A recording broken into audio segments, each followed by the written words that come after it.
राज्याचे उपमुख्यमंत्री अजित पवार यांच्या विमानाला बारामती विमानतळावर लँडिंग दरम्यान भीषण अपघात झाला आहे. अपघातात अजित पवार यांच्यासह अन्य 6 जणांचा मृत्यू झाल्याची धक्कादायक बातमी समोर आली आहे.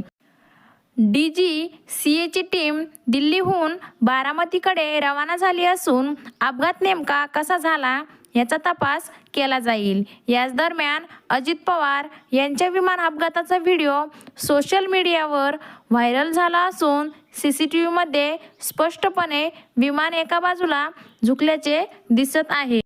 विमान अपघातानंतर 3 ते 4 मोठे स्फोट झाल्याचे प्रत्यक्षदर्शींनी सांगितले आहे. विमान अपघाताचा CCTV व्हिडिओ पुढे आला असून विमान आकाशात घिरट्या घालताना दिसले.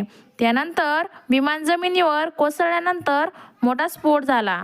मात्र पुन्हा 3 ते 4 स्फोट झाल्याचे सांगितले जात आहे.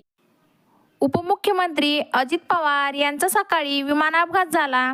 या विमान अपघातात अजित पवार गंभीर जखमी झाल्याचे सांगितले गेले. मात्र त्यानंतर त्यांचे निधन झाल्याचे देखील सांगितले गेले. आता उद्या बारामतीमध्ये अजित पवार यांच्यावर अंत्यसंस्कार केले जाणार आहेत.